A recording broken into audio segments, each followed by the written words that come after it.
The galaxy, vast and ancient, teemed with countless species, each vying for a place among the stars. At its heart stood the Zarkal Dominion, a race renowned for their advanced technology, military prowess, and rigid hierarchical society. The Zarkal had ruled over the Galactic Federation for millennia, their dominance unquestioned by the countless species under their thumb. Each race had learned its place within the grand design, and those who resisted were swiftly and mercilessly brought to heel. Humanity, however, was a new addition to this cosmic landscape. Earth had only recently discovered faster-than-light travel, thrusting themselves into a galaxy already divided and controlled. Their emergence was noted by the Federation, though few paid much attention.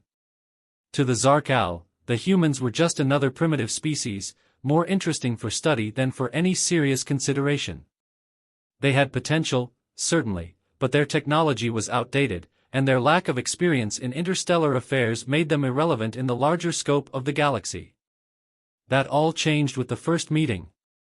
A diplomatic summit was arranged on neutral ground, the humans eager to secure their place among the stars. Representatives of Earth arrived hopeful, offering cooperation, trade, and peace. The Zarkal, in their arrogance, saw this as desperation. They assumed humanity had already recognized their inferiority and was seeking protection. To the Zarkal, the humans' emotional pleas were a sign of weakness. The Zarkal negotiators, towering figures clad in ornate armor, barely hid their disdain behind the protocol of diplomacy. The humans, sensing the patronizing tone but not fully grasping the Zarkal's deep-rooted arrogance, continued to press for mutual understanding. It was in this delicate moment that everything went wrong. A minor miscommunication, a human gesture of goodwill misinterpreted as a sign of submission, set the Zarkal on edge. The humans, unaware of the insult they had unintentionally delivered, continued their diplomatic overtures. But for the Zarkal, who viewed every interaction through a lens of dominance and submission, this was the final confirmation of humanity's inferiority. One of the Zarkal representatives, General Kazir, a veteran of countless conquests, interrupted the meeting. In a cold, calculating voice, he informed the humans that the Zarkal had no interest in peace with a species so far beneath them. The humans, stunned by the sudden shift in tone, attempted to salvage the situation. But it was too late. The Zarkal had already made up their minds. In their arrogance, they saw the humans as no different from countless other species they had subjugated over the centuries. To them, Earth was just another world to be brought under Dominion control, another insignificant race to be taught its place. As the humans left the summit, shaken but determined to continue their diplomatic efforts, the Zarkal began preparing for war. They did not bother with warnings or ultimatums. They believed the humans would fold as soon as they saw the might of the Dominion's fleet. And so, a small human exploratory fleet, stationed near the edge of Zarkal space, became the first target. Without provocation, the Zarkal ships descended upon them with overwhelming force. The humans had no chance. In mere minutes, their ships were torn apart by the advanced weaponry of the Zarkal, leaving only wreckage in the void. Word of the massacre spread quickly, reaching Earth within days. The Zarkal expected surrender. After all, this was how it always went. They would show their strength, and the weaker species would kneel. But the humans did not surrender. Instead, there was a quiet, cold fury that settled over Earth. The human government, shocked by the sudden and unprovoked attack, gathered in emergency session. They realized, with grim certainty, that this was not just a misunderstanding. The Zarkal saw them as prey. The Zarkal, secure in their belief of superiority, never once considered that the humans would retaliate. They viewed the destruction of the exploratory fleet as nothing more than a lesson, a demonstration of power to remind humanity of their place. But they had miscalculated. They had mistaken humanity's patience for weakness, their diplomacy for submission. In their arrogance, the Zarkal had unleashed something far more dangerous than they could have ever imagined. They had no idea what was coming. The Human Council convened, the room filled with a grim, focused energy. Every leader, from every corner of Earth, sat in silent contemplation of the decision they were about to make. The unprovoked attack on the exploratory fleet had left no room for negotiation. Humanity, previously seen as a fractured species with countless internal divisions, now stood united in a way that few outside their world could understand. In the face of existential threats, humanity had always found a way to come together, to find strength in unity. This time was no different. As the debate began, there was no talk of surrender, no calls for peace or appeasement. The Zarkal had misjudged them, assuming humanity would respond like the many species they had crushed before. But humanity was different. They had lived on a planet where survival was hard-earned, where history was littered with wars, famines, and disasters. They had grown in the shadow of constant threat, both from nature and from themselves. This was just another challenge, one on a larger scale, but a challenge nonetheless. The Council's decision was swift. They would not wait for another attack, nor would they give the Zarkal the satisfaction of thinking they had cowed Earth into submission. Retaliation was the only option. And so, for the first time in its history, Earth's united military forces prepared for interstellar war. General Rahim, a seasoned veteran and tactician known for his unconventional strategies, was given command of the response. He knew this war wouldn't be won through brute force. The Zarkal had superior technology, larger fleets, and centuries of combat experience across the galaxy. But Rahim understood something far more critical: wars weren't just fought with ships and weapons. They were fought with minds. Humanity's first target was a Zarkal outpost on the edge of their territory. The outpost was relatively small, guarded by a modest fleet of Zarkal ships. To any other species, it would have been an impossible task. Attacking a Zarkal installation with inferior numbers and outdated technology would seem suicidal. But Rahim had other plans. He didn't intend to fight the Zarkal on their terms. The Zarkal relied on their superior firepower and shields, on their disciplined formations and advanced strategies. Rahim, however, intended to disrupt that very foundation. The attack began not with a frontal assault, but with deception. Human ships appeared in the system, seemingly disorganized and scattered. The Zarkal, watching from their command posts, saw the chaos and confusion in the human fleet and assumed it was a desperate attempt by an inferior species to fight back. They moved in to crush the humans quickly, confident that their superior firepower would end the skirmish before it even began. But Rahim had anticipated this. As the Zarkal ships closed in, the human fleet scattered even further, retreating into the system's asteroid belt. The Zarkal followed, assuming the humans were retreating in disarray.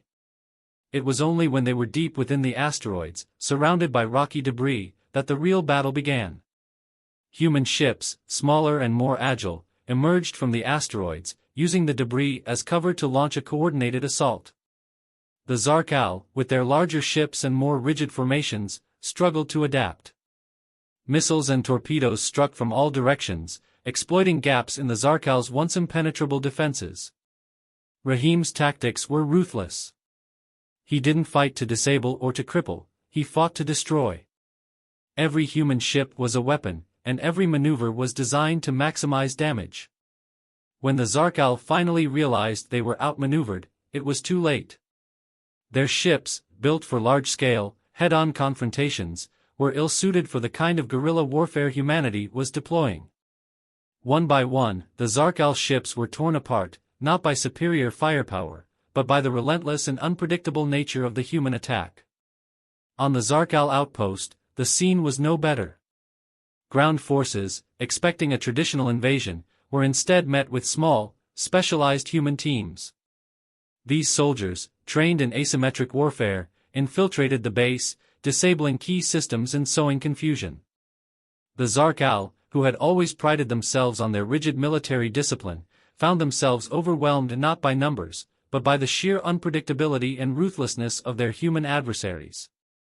By the time the battle ended, the Zarkal outpost was in ruins, and their fleet lay scattered across the asteroid field. For the first time in centuries, the Zarkal had been defeated by an enemy they had underestimated.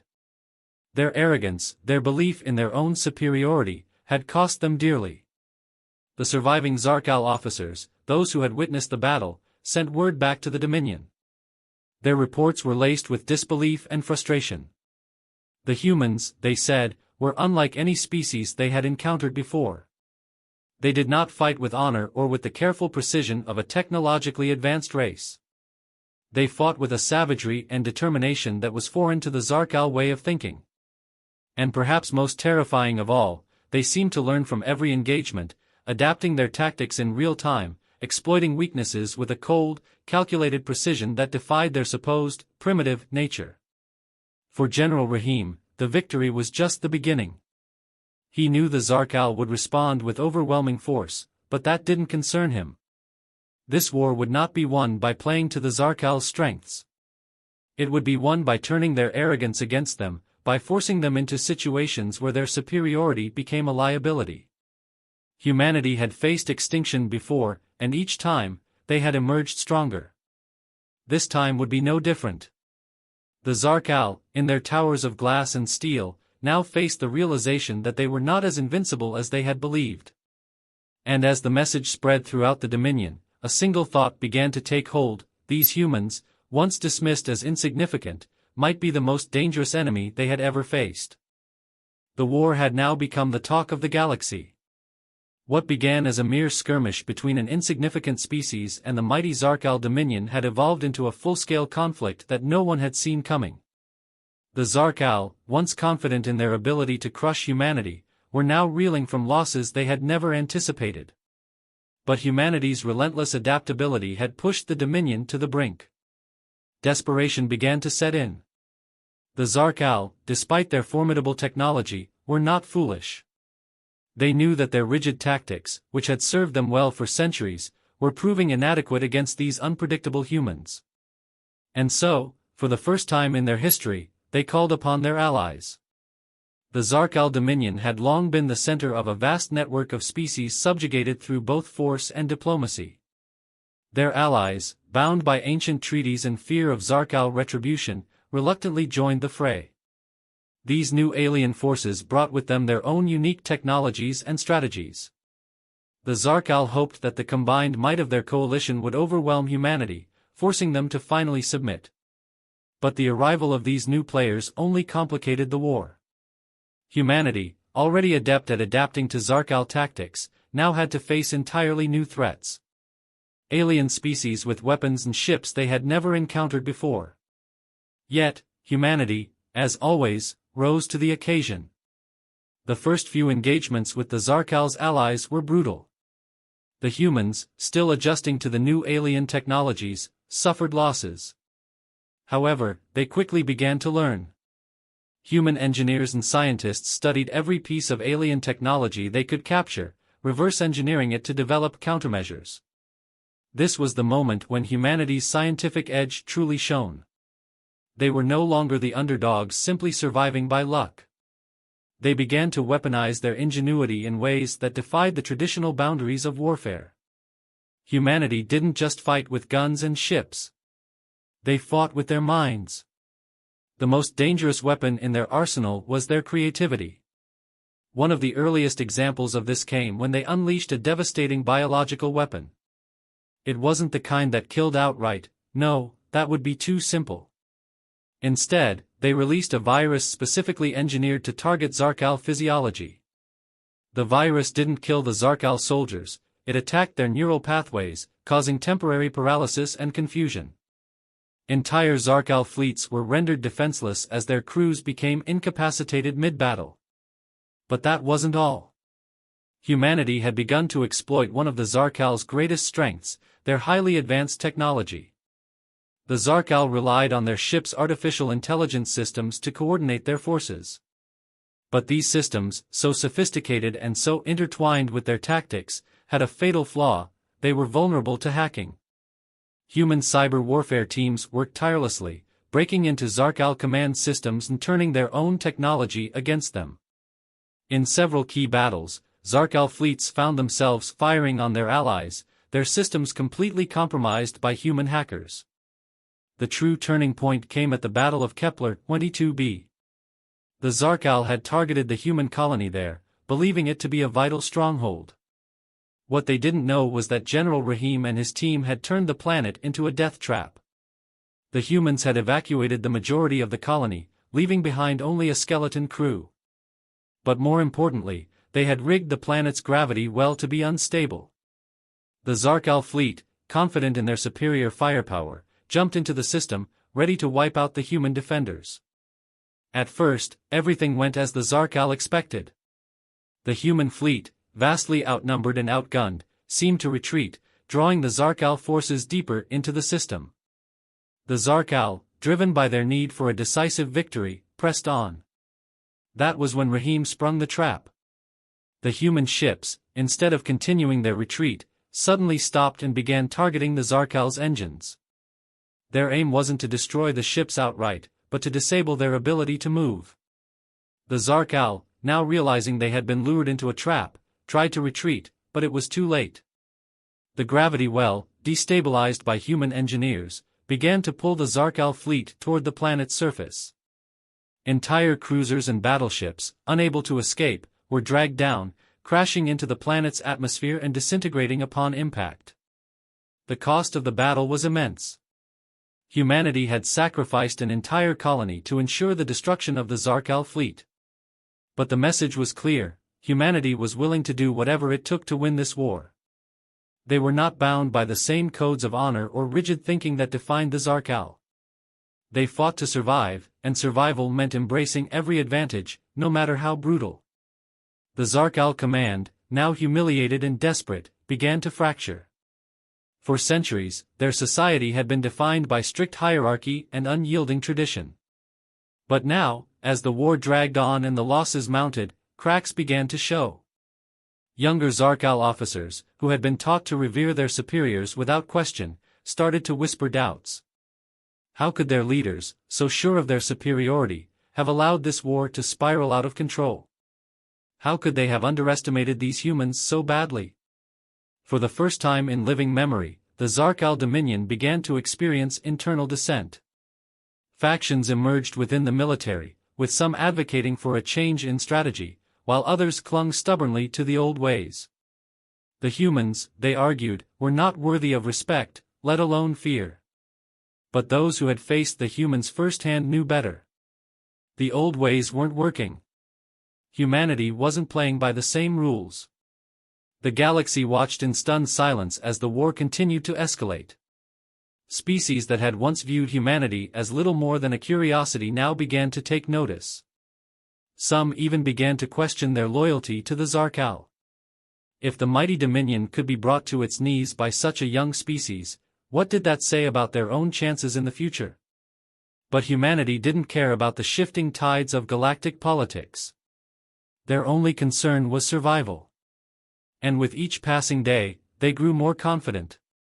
The Zarkal had underestimated them once, but they would never make that mistake again.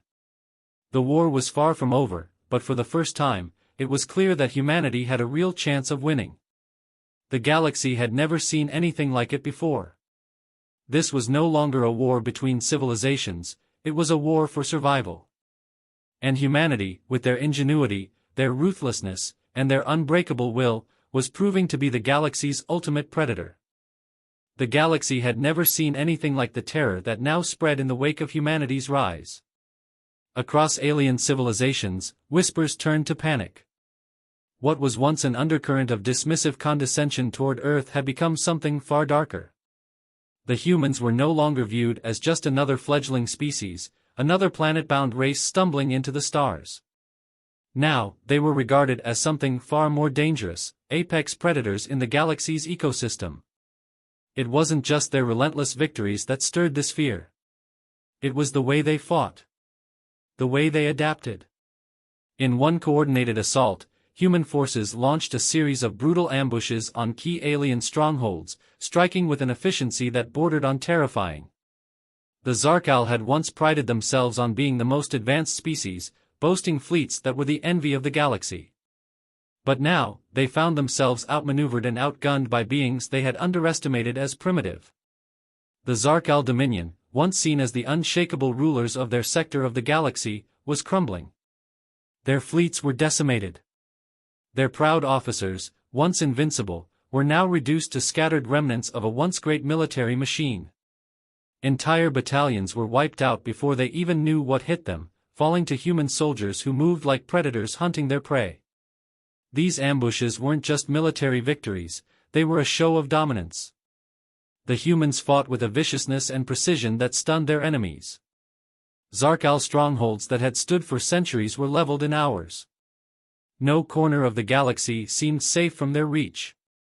In one particularly brutal operation, human commandos infiltrated a fortified alien world deep within Zarkal territory. When the attack was over, there were no survivors left to tell the tale, only recordings of human forces moving through the battlefield with cold, clinical precision. And it wasn't just the soldiers.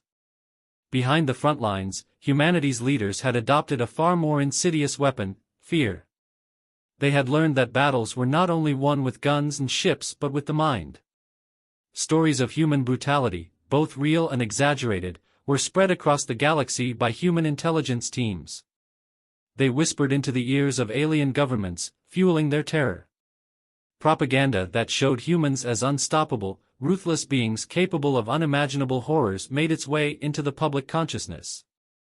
The psychological warfare was so effective that some alien species surrendered without ever firing a shot.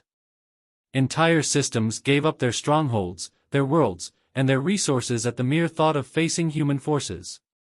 Even the allies of the Zarkal, who had initially joined the war in hopes of a swift victory, now began to falter.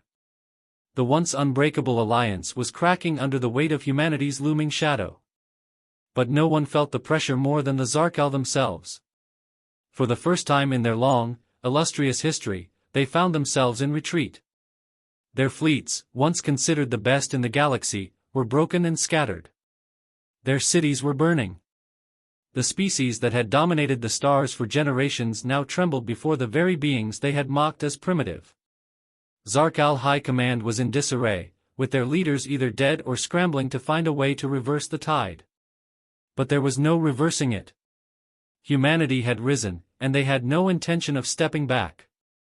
It was in this atmosphere of desperation and fear that General Rahim, now infamous across the galaxy, made his move. No longer just a commander in the human military, Rahim had become a symbol, an embodiment of the cold, calculated ruthlessness that defined humanity's war effort. His strategies had crippled the Zarkal Dominion and reshaped the balance of power in the galaxy. His name alone now struck fear into alien hearts. Rahim, seeing the Zarkal on the brink of collapse, delivered a message directly to their remaining leadership. It wasn't a plea for peace, nor was it an offer of compromise. It was a simple ultimatum: surrender, or face extinction.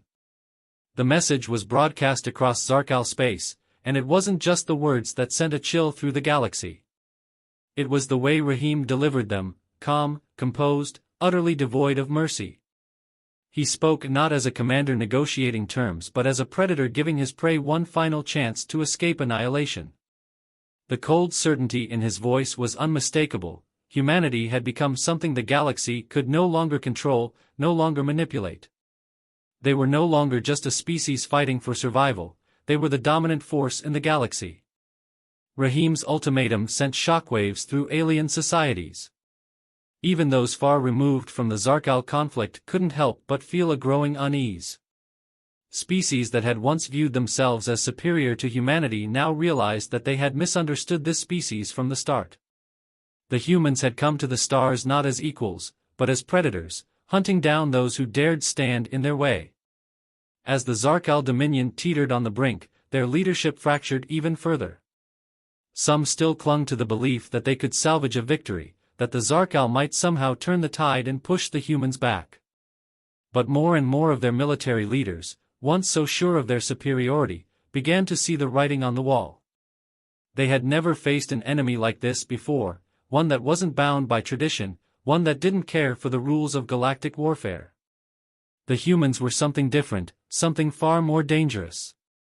And so, with their fleets in tatters and their worlds under siege, the Zarkal leadership found themselves facing an impossible choice. To surrender meant admitting defeat to a species they had once considered beneath them. But to refuse meant total extinction. In the end, it was fear that decided their fate. The Zarkal, like so many other species before them, had underestimated the human capacity for war. They had believed themselves to be invincible, and now they stood on the precipice of their own destruction. General Rahim's ultimatum was not just a threat, it was a promise. The galaxy, watching from the sidelines, saw humanity for what they truly were. They were not just another species trying to carve out a place in the stars. They were a force of nature, a species that had evolved to survive at all costs. The humans had learned to harness the power of fear, using it as a weapon more devastating than any ship or bomb. The apex predator had emerged, and there was no stopping them now. The galaxy would have to reckon with the fact that humanity, the species they had once mocked and ignored, had become the most dangerous force in the stars. And they would never underestimate Earth again. The Zarkal Dominion, once a proud and powerful force that ruled the stars, had fallen. Their warships, now little more than twisted metal wreckage scattered across the void, bore witness to the final collapse of an empire that had once believed itself untouchable. The Dominion's leadership, what remained of it, knelt before the human representatives. The terms of surrender were not up for negotiation. The galaxy watched with bated breath as humanity, the once dismissed newcomers to the interstellar stage, stood victorious. The war had been long and brutal, stretching the resources of both sides to their limits. But in the end, it was the humans who endured. The Zarkal, beaten and broken, had no choice but to capitulate. In a final symbolic gesture, they offered their most heavily fortified world as a site for their surrender, a planet once believed to be invincible, now under human control. There was no celebration in humanity's victory, only the cold efficiency of ensuring the Zarkal could never rise again. The Dominion would be dismantled, their military disbanded, their territory stripped of autonomy. Humanity did not revel in cruelty but ensured that their message was clear: never again would the galaxy underestimate Earth. The Zarkal, once an unbreakable force, now existed at the mercy of their former prey. For the other species across the galaxy, the war had been a wake-up call. Some had sided with the Zarkal, believing their technological superiority and military might would make them unstoppable. They now cowered, wondering when humanity's gaze might turn their way. Others had quietly rooted for humanity's survival, hoping for an end to the Zarkal's dominance. Now, they flocked to Earth's side, eager to ally themselves with the new power in the galaxy. But even in victory, there was a sense of unease. Humanity's ascension to the role of apex predator had come at an unimaginable cost. The losses were staggering: millions of lives lost, entire colonies destroyed, and a homeworld that had been pushed to its limits to support the war effort. Earth cities, once vibrant centers of culture and commerce, were now filled with the scars of sacrifice. Families mourned for the dead, while soldiers who had survived the war returned home changed, hardened by the brutality they had witnessed. General Rahim, the face of humanity's war effort, stood at the center of it all. His name had become legendary across the galaxy, whispered by alien leaders and feared by his enemies. But as he looked over the ruined landscape of the final battlefield, victory felt hollow. He had led his people to triumph, had seen humanity rise to claim its place among the stars. But he couldn't help but wonder what the cost had been to their souls. Rahim had witnessed the transformation firsthand. Humanity, once driven by hope and curiosity, had been forged into something colder, something darker. In their fight for survival, they had embraced tactics that would have once been unthinkable, sacrificing entire colonies, weaponizing fear, and showing no mercy to their enemies. The galaxy feared them now, and with good reason. Rahim knew that the price of being the apex predator was steep, and humanity had paid it in full. Standing on the bridge of his warship, Rahim reflected on the journey that had brought them to this point. The Zarkal had underestimated humanity, as had so many others. They had seen Earth as weak, as a backwater planet with nothing to offer the galaxy. But humanity had fought back with everything they had, clawing their way to the top, adapting, evolving, and showing a ruthlessness no one had anticipated. But what now? Rahim wondered. The war was over, the Zarkal defeated. Humanity stood as the dominant force in the galaxy, but at what cost? The price had not only been paid in blood and resources but in something deeper. The soldiers who had fought on the front lines, who had seen their comrades fall, were forever changed.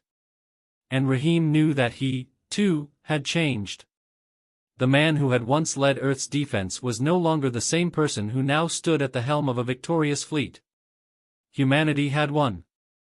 They were the galaxy's apex predator, feared and respected by all. But Rahim couldn't shake the feeling that in becoming what they needed to survive, they had lost something vital, something irreplaceable. They had become exactly what the galaxy had feared, predators, unyielding and unstoppable. And now, as the galaxy reshaped itself around Earth's newfound dominance, Rahim couldn't help but wonder what that meant for humanity's future. Victory had been theirs, but it came with a price that went beyond the battlefield. Now, as the galaxy bent to their will, humanity would have to reckon with what they had become. The apex predator had emerged, but at the cost of its own soul.